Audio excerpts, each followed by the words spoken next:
Kalau kamu sudah tahu ya efek dari pijet ya saat patah tulang itu apa ya, kemungkinan besar kamu tidak akan melakukan pijet deh ya. Tapi tunggu dulu nih, saya pengen jelasin kenapa.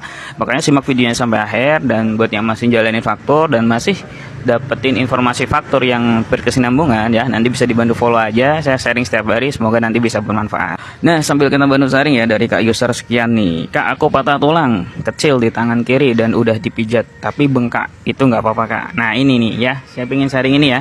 Makanya buat teman-teman yang punya pengalaman yang sama, monggo silakan sharing di kolom komentar, nanti kita bantu sharing bareng-bareng. Jadi sebelumnya gini deh, kita ngobrolin tentang pengobatan di non medis dulu nih ya. Jadi buat teman-teman yang faktor dan pengobatannya di non medis biasanya dua nih ya, teman-teman di alternatif ya kan. Nah di alternatif ini biasanya ada dua versi nih, ada yang disangkal potong, ada yang tukang pijet gitu ya, atau saraf dan lain sebagainya gitu ya.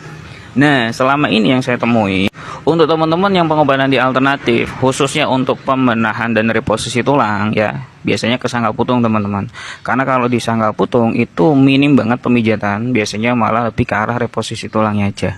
Dan itu biasanya terjadi pertama seperti itu. Untuk selanjutnya itu mengecek untuk reposisi dan perkembangannya saja.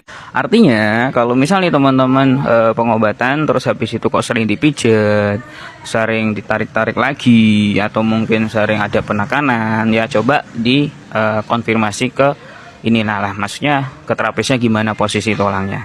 Karena banyak hal yang terjadi ya di pengobatan yang kedua tadi, itu ada yang akhirnya bengkak ya toh, akhirnya nggak nyambung tulangnya, ada yang sampai gagal alter di situ, akhirnya ya mereka akhirnya underestimate juga tentang pengobatan yang satu itu. Jadi sebenarnya bukan masalah alternatifnya kalau menurut saya, tapi ya tadi ya, jadi dari tempat kita untuk berobat seperti apa. Jadi kalau misal tadi kakaknya ngalamin patah tulang terus habis itu dipijat dengan adanya penarikan, penekanan gitu ya, nah itu coba dibantu ronsen dulu Kak, patah tulangnya seperti apa, untuk memastikan kondisi tulangnya sudah reposisi atau belum gitu ya teman-teman yang kurang lebihnya. Jadi buat teman-teman yang di alternatif, coba sharing saya ini semoga bisa bermanfaat, atau mungkin ada yang pernah ngalamin juga, nanti sharing di kolom komentar ya, kita sharing bareng-bareng.